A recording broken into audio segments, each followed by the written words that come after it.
आगे बात करते हैं। आई थिंक ये क्वेश्चन नंबर 54 है। क्वेश्चन थोड़ा सा ट्रिकी है। देखिए क्वेश्चन क्या बोल रहा है। Suppose that x1 and x2 are the positive real solution of x square minus bx plus c equals to 0, provided that x1 square plus root over x2 square minus 2x2 equals to 2x1 minus 1, the minimum value b plus c का अपन को minimum value find out करना है। ठीक है, तो इन्होंने दिया कि अपने पास जो क्वाड्रेटिक इक्वेशन है x square minus B x plus c, इसके रूट्स हैं x1 एंड x2। ठीक है, और इन दोनों रूट्स का बीच का अपन को रिलेशन अपन को दिया है, वो है अपने पास x1 square plus root over x2 square minus 2x2 equals to 2x1 minus 1। ठीक है, और अपन को मिनिमम वैल्यू पूछ रहा है b प्लस सी। ठीक है, तो देखिए जो ये इनके रूट्स के बीच में जो रिलेशन दिया उसको अपन ध्यान से देखते हैं। ये क्या है, इसका मतलब ये लिखा हुआ है x1 square minus 2x1 plus 1 plus root over x2 square minus 2x2 equals to 0। Clear? तो ये x1 में परफेक्ट स्क्वायर बन रहा है, वो क्या बन रहा है x1 माइनस 1 का whole square plus root over x2 square minus 2x2 equals to 0। ठीक है, अब देखिए ये स्क्वायर है तो जो इसका आउटपुट आएगा वो ग्रेटर देन इक्वल टू 0 होगा, और रूट के बाहर भी आएगा तो वो या तो 0 हो सकता है या 0 से ग्रेटर होगा। तो दोनों क्वांटिटी पॉजिटिव हो सकती हैं या 0 हो सकती हैं।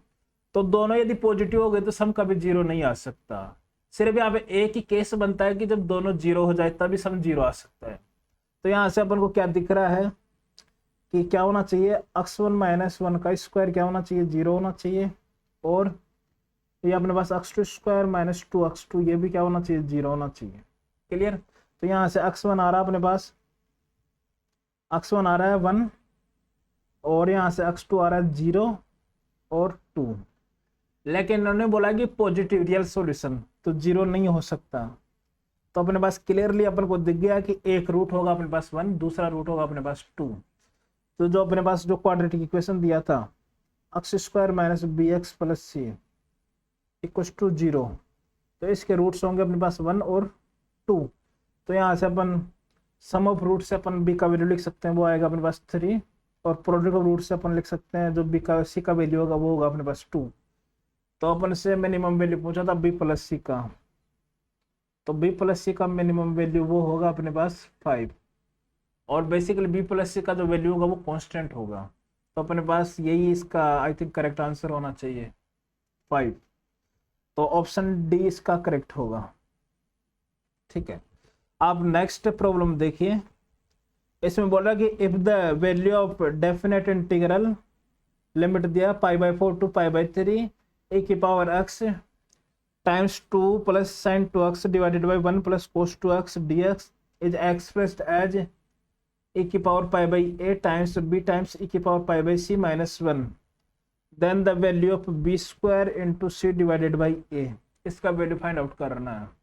तो मैं आपको हिंट दे देता हूँ, क्या ये यहाँ पे अपन फॉर्मेट बनाने की कोशिश करो, क्या e की power x into F of x plus F dash x, ये फॉर्मेट बनाने की कोशिश करो। तो इसका जो इंटीग्रल होगा वो अपने को डायरेक्टली दिख जाएगा e की power x into F of x। ठीक है, तो आप ध्यान से ट्राई करिए, आपसे ये क्वेश्चन बन जाएगा। इसका अपन नेक्स्ट वीडियो में सॉल्यूशन बनाने की कोशिश करते हैं। ठीक है।